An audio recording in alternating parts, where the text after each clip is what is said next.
გამარჯობა, ეს არის გადაცემა გვერდიდან და მე ვარ დავით კალანდია.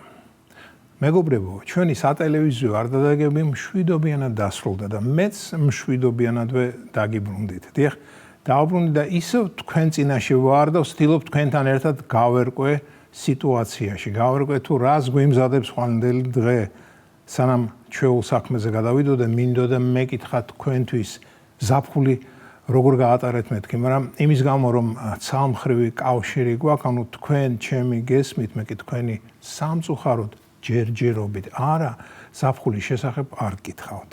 100 წლის წინ სკოლაში ზაფხულის არდადეგებიდან დაბრუნებულებს გვაწერინებდნენ თემას როგორ გავატარე არდადაგები. ეთყობა მასწავლებლებს სრულიად ადამიანური ცნობის მოყვარეობა აწუხებდათ, აინტერესებდათ თუ რომელი ბავშვი სად ისვენებდა და როგორ.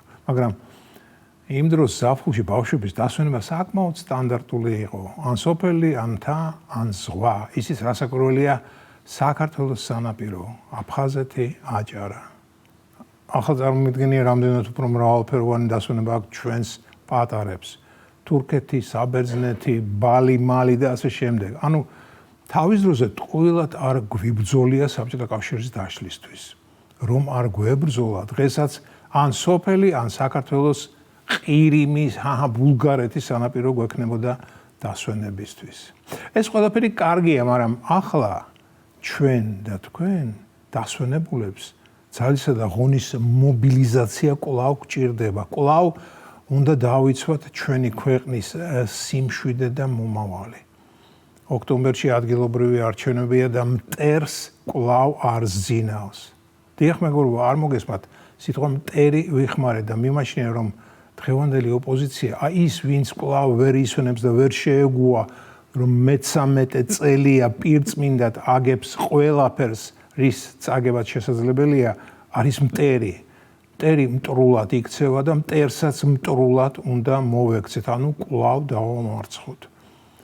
ნაცების მთავარი ფრთა არ აპირებს არჩევნებში მონაწილეობის მიღებას, ასე ვთქვათ, იგნორირებს, აპროტესტებს არჩევნებს.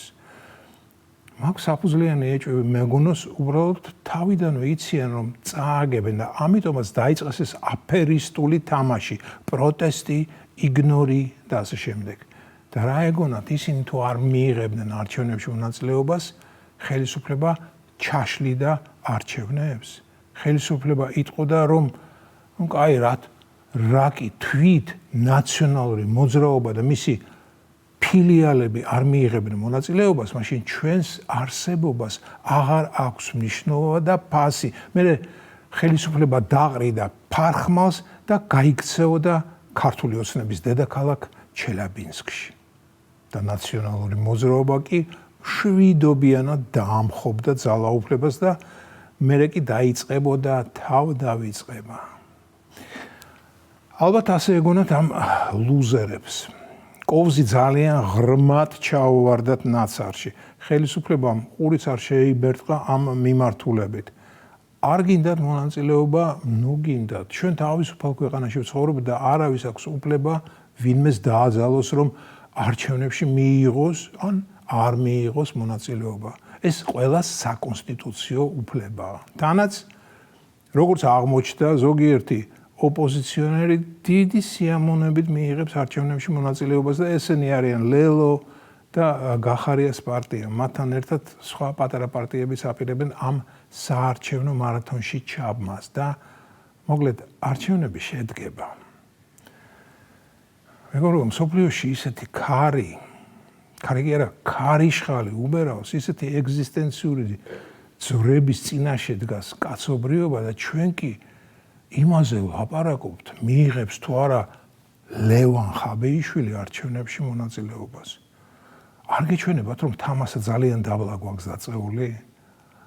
ნაცების საკადრო პოლიტიკა კატასტროფულ ჩიხშია შესული, რადგან ხაბეიშვილისა და მისნაირების მეც ვერავის ათამაშებენ თავიანთ მოედანზე.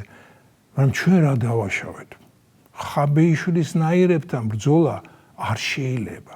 ხაბეიშვილის ნაირებთან ბრძოლა დისკვალიფიკაციის სტოლფასია. ხაბეიშვილის ნაირებთან ბრძოლა იმას გავს, მაგალითად ფეხბურთში პელესა და გარინჩას წინააღმდეგ ჩემნაირი მობურთავე რომ გასულიყო და ასეთი რამ ხშირად რომ მომხდარიყო, საბოლოო ჯამში იცით რა მოხდებოდა?